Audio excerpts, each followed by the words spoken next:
ವಂಚನೆ ಪ್ರಕರಣವೊಂದಕ್ಕೆ ಸಂಬಂಧಿಸಿ ಕಳೆದ 7 ವರ್ಷಗಳಿಂದ ನ್ಯಾಯಾಲಯಕ್ಕೆ ಹಾಜರಾಗದೆ ತಲೆಮರೆಸಿಕೊಂಡಿದ್ದ ಆರೋಪಿಯನ್ನ ಮಂಗಳೂರಿನ ಕಂಕನಾಡಿ ನಗರ ಠಾಣೆಯ ಪೊಲೀಸರು ಬಂಧಿಸಿದ್ದಾರೆ.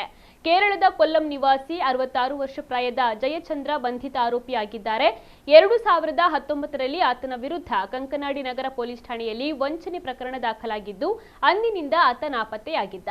ನ್ಯಾಯಾಲಯ ಆತನ ವಿರುದ್ಧ ಬಂಧನ ವಾರೆಂಟ್ ಅನ್ನು ಹೊರಡಿಸಿತ್ತು. ಆದರೆ ಆತ ಪತ್ತೆಯಾಗದ ಹಿನ್ನೆಲೆಯಲ್ಲಿ ತಲೆಮರೆಸಿಕೊಂಡಿರುವ ಆರೋಪಿ ಎಂಬುದಾಗಿ ದೋಷಾರೋಪಣಾ ಪಟ್ಟಿಯನ್ನ ನ್ಯಾಯಾಲಯಕ್ಕೆ ಸಲ್ಲಿಸಲಾಗಿತ್ತು. ಇದೀಗ ಖಚಿತ ಮಾಹಿತಿಯ ಹಿನ್ನೆಲೆಯಲ್ಲಿ ಕಂಕನಾಡಿ ನಗರ ಠಾಣೆಯ ಸಿಬ್ಬಂದಿ ಬಾಲರಾಜ್ ಮತ್ತು ರವಿಕುಮಾರ್ ಕೇರಳದ ಕೊಲ್ಲಂ ನಗರದ ವಟ್ಟಕುಟ್ಟು ಲಲಿತಾ ಮಂದಿರಂ ಎಂಬಲ್ಲಿರುವ ಮನೆಯಿಂದ ಫೆಬ್ರವರಿ 3ರಂದು ಆರೋಪಿಯನ್ನ ಬಂಧಿಸಿ ಮಂಗಳೂರಿಗೆ ಕರೆತಂದು ನ್ಯಾಯಾಲಯಕ್ಕೆ ಹಾಜರುಪಡಿಸಿದ್ದಾರೆ.